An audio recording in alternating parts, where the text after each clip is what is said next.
آله الطيبين الطاهرين المعصومين.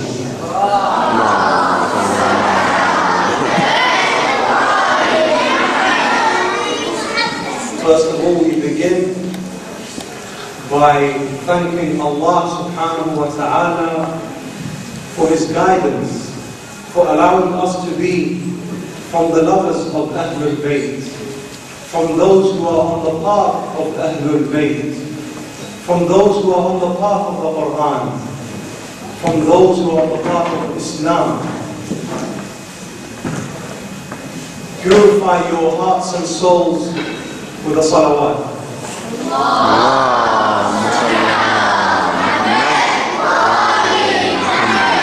And the second one for the love of Imam al-Hassan wal-Hussein, Sayyidai Shababi Ahl al-Jannah.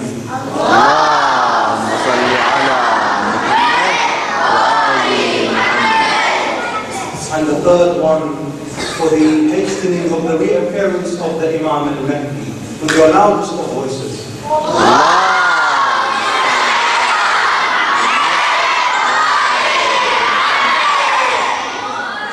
We are in the days of Muharram, a month of sadness and grief, a month where we remember one man, and only one man, a man who stood for justice, a man who stood against tyranny, a man who stood against batil, a man who stood against the liars. He stood for justice and haqq. He stood for saying the truth and keeping the message of Islam the way it was taught by the Prophet himself.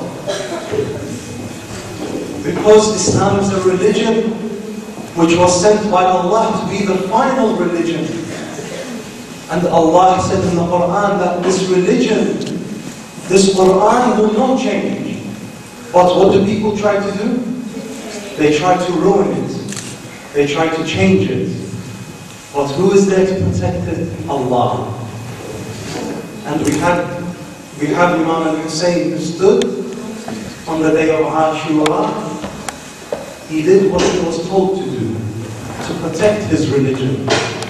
And he did it by sacrificing the closest to him. Himself, his brothers, his companions, his young 6-month-old child. He didn't complain. Instead, he asked Allah. He put his hand up and he asked Allah, "Oh Allah, are you pleased with me? Are you happy with me?" Which one of us over here today, when we do something, do we look up to the sky and say, "Oh Allah, are you happy with me?"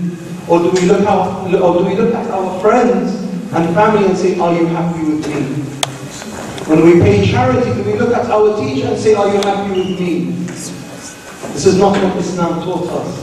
Islam taught us when we give money to the charity, when we do our prayer, we look up to Allah and we say, "Oh Allah, are you happy with me?" Because every action we do is supposed to be for purely for the love of Allah subhanahu wa ta'ala.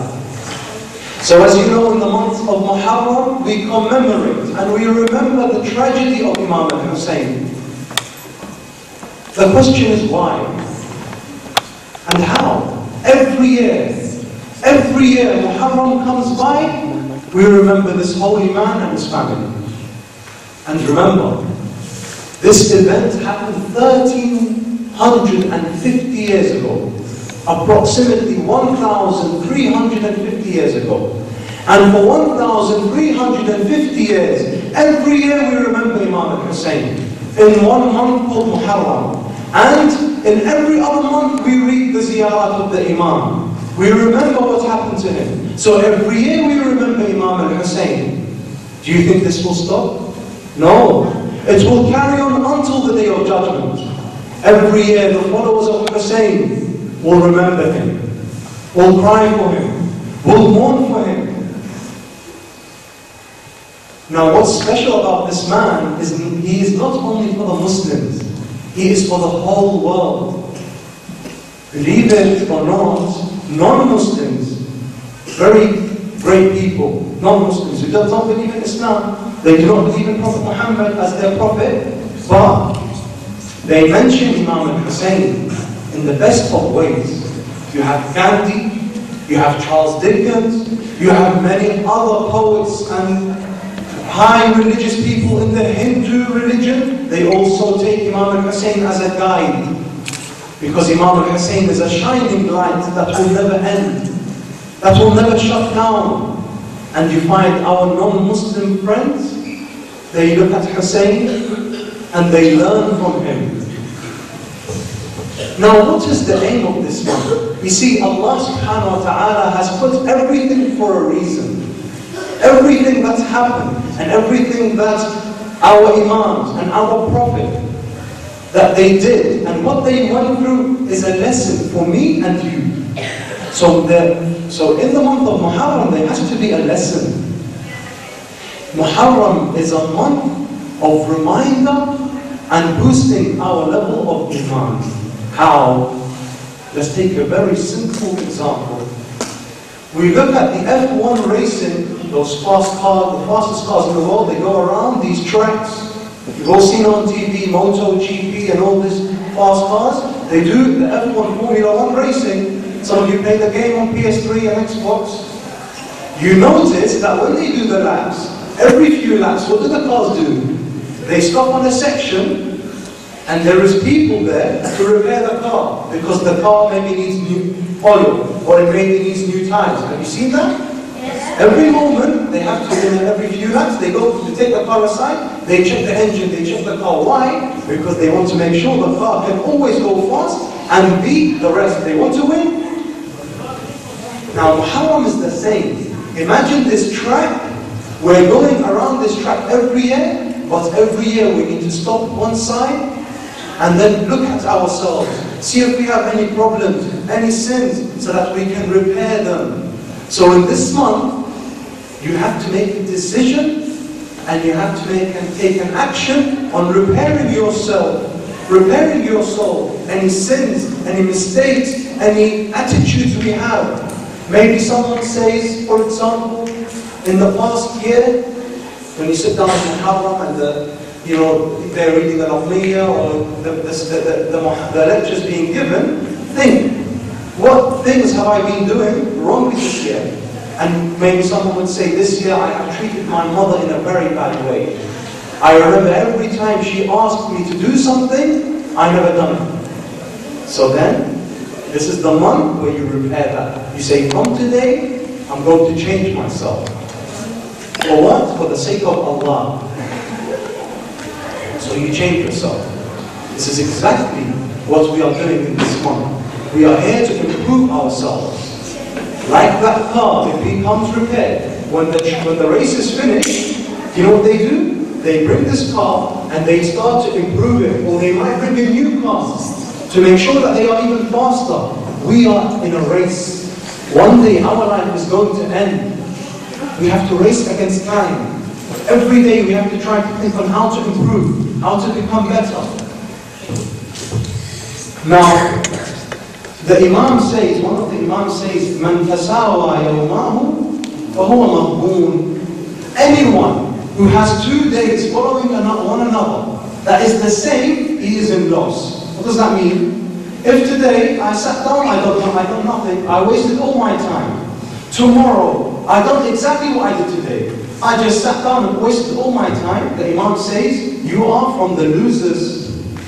And that's why you find that people who become rich and become successful or become at high levels, every day they think of how to become better. We'll take an example.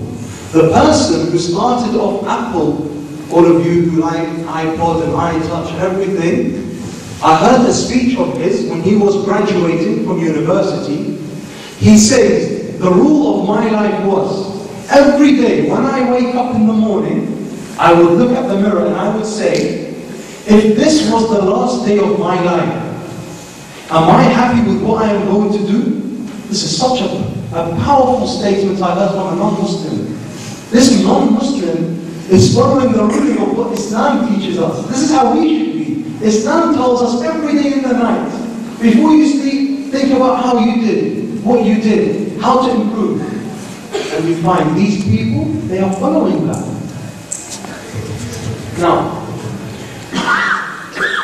there is a very important statement that some of you have heard of what Imam al-Hussein said. And imagine this very sad vision, or very sad image, let's say, when Imam al-Hussein stood on Karbala, and all the dead bodies of his brothers and companions were in front of him. What did he say? هَلْ مِن نَاصِرٍ يَنْصُرُنَا? Is there any supporter who wants the reward of Allah to support us? Now when you hear this, you say, the Imam is telling the enemies or anyone around, is there anyone to support us? But let me tell you something, and something do not forget ever in your life. The Imam wasn't speaking to the enemies. Why? Because he knows those